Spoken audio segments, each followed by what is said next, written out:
Assalamualaikum warahmatullahi wabarakatuh.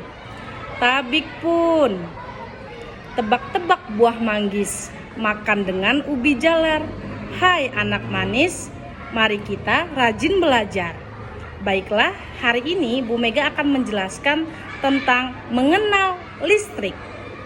Kita menggunakan kurikulum 2013 di kelas 6 ini. Semester 1 kita ada materi yang mana tentang tema 3, yaitu tokoh dan penemuan.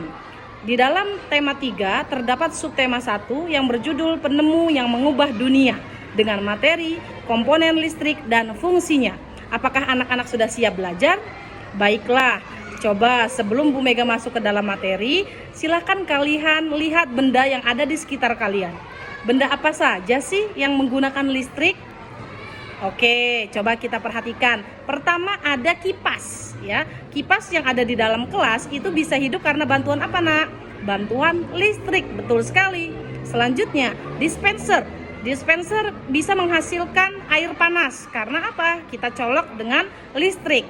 Benar sekali. Selanjutnya apa lagi, Nak? Oke, ada kulkas, ada mesin cuci, setrika, dan sebagainya. Pernahkah kalian berpikir bagaimana benda-benda tersebut bisa menghasilkan listrik?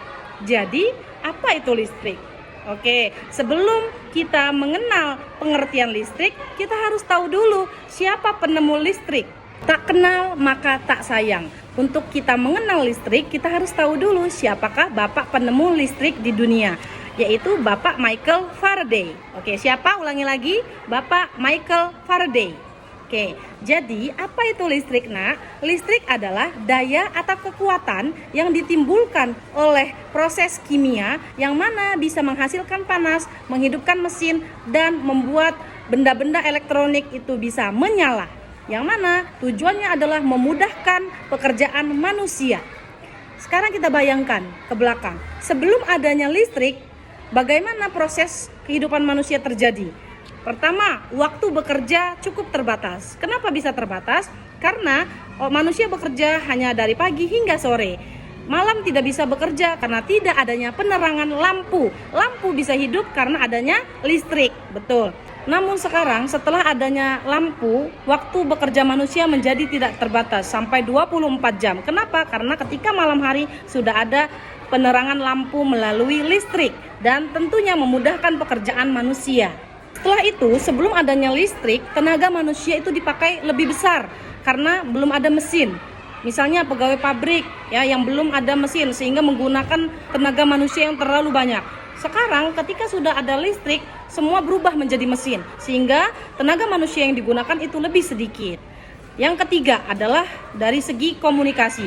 Dulu sebelum adanya listrik kita berkomunikasi cukup lambat dan kita misalkan ingin mengirim surat harus melalui kantor pos ataupun merpati pos. Namun sekarang ketika kita sudah ada listrik, sudah ada komunikasi menggunakan handphone, sudah ada internet dan sudah ada media yang lain yang mana memudahkan kita dalam berkomunikasi sehingga komunikasi dan informasi berjalan lebih cepat ketika sudah adanya listrik. Selanjutnya Bu Mega akan menjelaskan komponen-komponen listrik. Yang pertama adalah sekring. Sekring adalah alat untuk mengamankan arus listrik. Sekring itu terdiri atas beberapa kawat yang saling terhubung, ya, yang mana mengamankan arus listrik. Alat yang kedua adalah saklar. Saklar adalah alat yang digunakan untuk memutuskan atau menghubungkan listrik. Itu seperti cetakan lampu. Nah, itu saklar ya. Jadi ketika kita pencet on maka lampu akan menyala. Ketika kita pencet off maka lampu akan mati. Alat yang ketiga adalah stop kontak. Stop kontak adalah tempat untuk menghubungkan arus listrik yang kita kenal dengan terminal. Nah, jadi terminal itu adalah tempat untuk kita mencolok listrik. Alat yang keempat adalah steker. Steker adalah kabel untuk mencolok ke dalam stop kontak. Sudah ada di gambar. Alat selanjutnya adalah kabel. Kabel adalah sepotong kawat yang berbungkus karet sebagai penghantar arus listrik. Kabel itu ada dua jenis, yaitu kabel positif dan kabel negatif. Selanjutnya baterai. Baterai adalah alat untuk menyimpan dan membangkitkan aliran listrik. Bisa kita lihat ya beberapa macam baterai, itu banyak merek yang mana berfungsi agar listrik tersebut bisa menyala. Selanjutnya Bu Mega akan menjelaskan tentang jenis-jenis rangkaian listrik. Rangkaian listrik ada berapa? Ada 3. Yang pertama adalah rangkaian listrik seri. Apa? Rangkaian listrik seri. Yang kedua adalah rangkaian listrik paralel. Yang ketiga adalah rangkaian listrik campuran. Apa perbedaan dari ketiga rangkaian tersebut? Oke, kita lihat. Yang pertama, ciri-cirinya rangkaian listrik seri itu tidak memiliki cabang atau tidak bercabang. Jadi satu saklar untuk beberapa lampu ya, dan juga lampu itu disusun secara berderet. Bisa dilihat di gambar. Nah, selanjutnya, rangkaian listrik seri juga itu karena terdiri atas satu saklar dan menghidupkan beberapa lampu sehingga lampu tersebut saling berhubungan. Jadi misalnya ketika ada satu lampu yang mati, maka lampu yang lain juga ikut mati karena terhubung oleh satu saklar. Dan lampunya juga lebih redup. Selanjutnya yang kedua adalah rangkaian listrik paralel.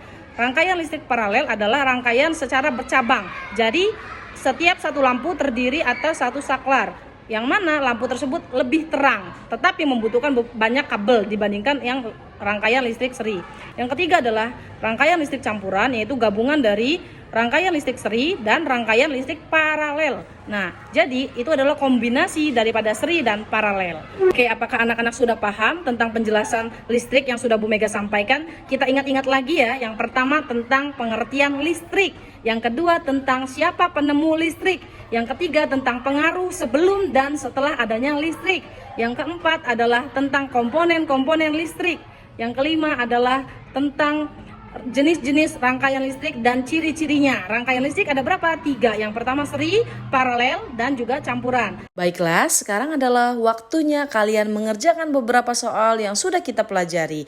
Jangan lupa ya nak, baca soalnya yang teliti dan jawablah dengan yang paling benar. Thank you for watching. Wassalamualaikum warahmatullahi wabarakatuh.